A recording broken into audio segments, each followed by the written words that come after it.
তো আজকে হচ্ছে 56 নাম্বার প্রবলেম আমরা সলভ করব। চলুন শুরু করা যাক।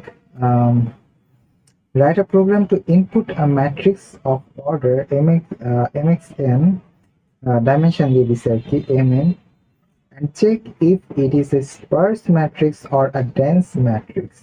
A sparse matrix has of its elements as zero, generally more than half, whereas a dense matrix has most elements as non-zero.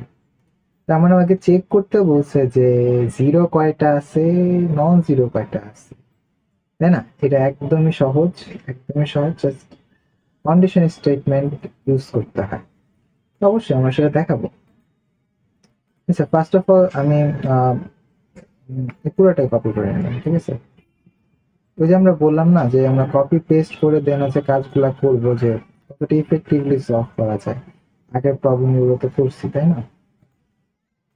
সেই জন্য আচ্ছা সময় নষ্ট করলাম না, আমি জাস্ট লজিকটা বুঝাই দিই। তো এটা হচ্ছে পজিশন পেস্ট করে দিলাম। ওকে, স্টার্টটা এখানে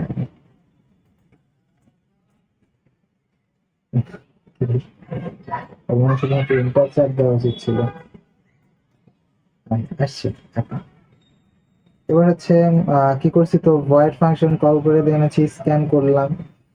এইসব জিনিস তো হচ্ছে অনেক আগে থেকে আমরা করে আসছি, এটা দেখার কিছু নাই। তারপরে হচ্ছে এখানে কাজটা ডিফারেন্স ইন দিস সেকশন লিখে রাখছি, ঠিক আছে, আগের ভিডিওতে। তো এইখানে বলছে যে স্পার্স ম্যাট্রিক্স কিনা বা ডেন্স ম্যাট্রিক্স কিনা। ওকে, তো এখন কথা হচ্ছে যে সেই স্পার্স ম্যাট্রিক্স কখন হবে? স্পার্স ম্যাট্রিক্স বলবে যখন আমি অনেকগুলো জিরো, মানে জেনারেলি মোর দ্যান হাফ, ঠিক আছে। তার মানে আমি তো চাইলে একটা কাজ করতে পারি, সেটা কনক্লুস স্টেটমেন্টে বলতে পারি যে R I J is equals to zero কিনা, ঠিক আছে। যদি জিরো হয় ইজ ইকুয়ালস টু জিরো কিনা, যদি জিরো হয় তাহলে কাউন্ট প্লাস প্লাস করো, কি করো, কাউন্ট প্লাস প্লাস করো, জিরো কাউন্ট করো যে কয়টা জিরো আছে। তো অফকোর্স এখানে একটা কাউন্ট লাগাই দিব, যে কাউন্ট ইজ আইডির পরিবর্তে কি লাগিয়ে দিব, কাউন্ট, ঠিক আছে। কাউন্ট, কাউন্ট, ঠিক আছে, কাউন্ট লাগাই দিলাম। এখন হচ্ছে কি বলছে, আরেকটা জিনিস বলছে, ওটা হচ্ছে কি, আচ্ছা ডেন্স, আচ্ছা স্পার্স ম্যাট্রিক্স, আচ্ছা দুইটাতে একই জিনিসই প্রায়, যে whereas a dense matrix has most elements as non-zero, একটা হচ্ছে জিরো বেশি থাকবে আর একটা হচ্ছে নন জিরো বেশি থাকবে, নন জিরো টার্ম বেশি থাকবে, তাই না? যদি অর্ধেকের বেশি হয় তাহলে তো নন জিরো টার্ম। তাহলে আমি এখানে বলতে পারি যে যদি হচ্ছে হয় সবগুলো জিরো হয়, ঠিক আছে, জিরো হয়, তো এইখানে আরেকটা অবশ্যই কন্ডিশন করবো, সেটা হচ্ছে আমি দেখাচ্ছি। তো কাউন্টও এখানে করলাম। তো এবার হচ্ছে কি করব, চেক করব যে কাউন্ট, আমরা এখানেই চেক করতে পারি, এখানেই চেক করতে পারি যে কাউন্ট ওই ইয়ে থেকে, মানে টোটালটার থেকে অর্ধেকের বেশি কিনা, ঠিক আছে, অর্ধেকের বেশি কিনা। অর্থাৎ আমাদের যে টোটাল ছিল, টোটাল কি ছিল, টোটাল ছিল কি, টোটাল হচ্ছে অ্যারে এলিমেন্টস, অ্যারে এলিমেন্টস কেমনে বের করে, এম ইন্টু এন দিয়ে বের করে। তো আমি এম ইন্টু এন দিয়ে বের করবো, ঠিক আছে। যেমন দুইটা রো, দুইটা কলাম, দুই দুগুণে চার, এরকম ডিভাইডেড বাই টু।